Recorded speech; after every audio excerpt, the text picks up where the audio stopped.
بسم اللہ الرحمن الرحیم۔ السلام علیکم صلی اللہ علیہ وآلہ وسلم۔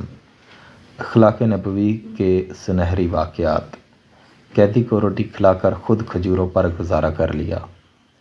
زمانہ قدیم سے جنگیں ہوتی چلی آ رہی ہیں۔ جنگوں میں ہمیشہ سے لوگ قیدی بنتے رہے ہیں۔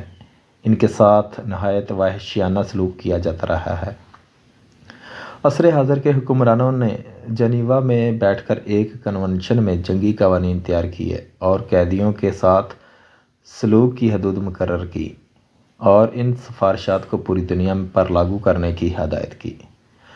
مگر میں اپنے قارئین کرام کو رسول معظم صلی اللہ علیہ وآلہ وسلم کے خوبصورت کردار کی ایک جھلک دکھانے لگا ہوں۔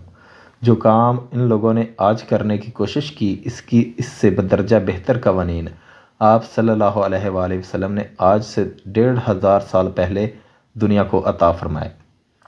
آئیے لڑائی کے میدان میں قیدی بننے والوں سے حسن سلوک کے بارے میں آپ صلی اللہ علیہ وآلہ وسلم کے اعلیٰ اخلاق کا ایک خوبصورت پہلو دیکھتے ہیں۔ اس کے لیے ہمیں تھوڑی دیر کے لیے 2 ہجری رمضان المبارک کے مہینے میں بدر کے میدان میں چلنا ہوگا۔ یہاں 70 بڑے بڑے مشرک سردار قیدی بن چکے ہیں۔ یہ پہلا موقع ہے کہ اتنی بڑی تعداد میں قیدی مسلمانوں کے ہاتھ لگے ہیں۔ ان قیدیوں کے بارے میں اللہ کے رسول صلی اللہ علیہ وآلہ وسلم بہترین سلوک کرنے کا حکم دے رہے ہیں۔ علامہ ابن کثیر بیان کرتے ہیں، آپ صلی اللہ علیہ وآلہ وسلم نے بدر کے روز اپنے صحابہ کو یہ حکم جاری فرمایا کہ قیدیوں کے ساتھ احترام کا سلوک کیا جائے، یعنی انہیں اچھا کھانا کھلایا جائے اور ان کے ساتھ کوئی سختی نہ کی جائے۔ چنانچہ صحابہ کرام اللہ کے رسول صلی اللہ علیہ وآلہ وسلم کی ہدایت کے مطابق انہیں بہترین کھانا کھلاتے ہیں۔ سیدنا مصعب بن عمیر رضی اللہ عنہ کا بھائی ابو عزیز ایک انصاری صحابی کی قید میں تھا۔ یہ کوئی عام آدمی نہ تھا۔ بدر کے میدان میں نضر بن حارث کے بعد جھنڈا اسی کے پاس تھا۔ یہ اپنی قوم کا بہترین سالار تھا۔ مسلمانوں سے شدید نفرت اور عداوت رکھنے والا یہ شخص ایک نہایت دولت مند ماں کا بیٹا تھا۔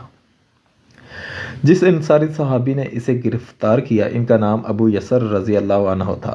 ابو عزیز کے بھائی سیدنا مصعب بن عمیر رضی اللہ عنہ مدینہ طیبہ میں اس کے پاس سے گزرے تو ابو یسر رضی اللہ عنہ سے کہنے لگے، اسے اچھی طرح قابو میں کر لو، اس کی ماں بہت مالدار عورت ہے، وہ تمہیں اس کی رہائی کے عوض بھاری فدیہ دے سکتی ہے۔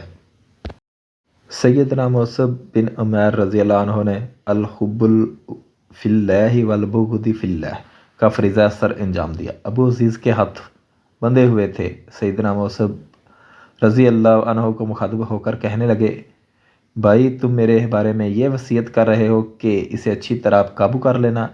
اس کا خیال تھا کہ میرا بھائی میری سفارش کرے گا، مگر سیدنا مصعب رضی اللہ عنہ نے جو جواب دیا وہ سنہری الفاظ سے لکھنے کے قابل ہے۔ تم میرے بھائی نہیں بلکہ میرا بھائی تو یہ انصاری صحابی ہے۔ دلچسپ بات یہ ہے کہ چند ہی روز بعد ابو عزیز کی والدہ نے مکہ مکرمہ والوں سے پوچھا کہ قریشیوں کی طرف سے سب سے زیادہ فدیہ کتنا ادا کیا گیا ہے، تو بتایا گیا کہ اب تک ادا کیے جانے والے فدیہ میں 4000 درہم سب سے بڑا فدیہ ہے۔ چنانچہ اس نے 4000 درہم مدینہ طیبہ بھجوا کر اپنے بیٹے کو رہا کروا لیا۔ جس انصاری صحابی نے اسے گرفتار کیا تھا وہ تنگ دست ہونے کے باوجود اپنے قیدی کو روٹی کھلاتے۔ اس زمانے میں مدینہ طیبہ میں روٹی خاصی مہنگی اور گراں قدر چیز تھی، مگر کھجوریں عام تھی۔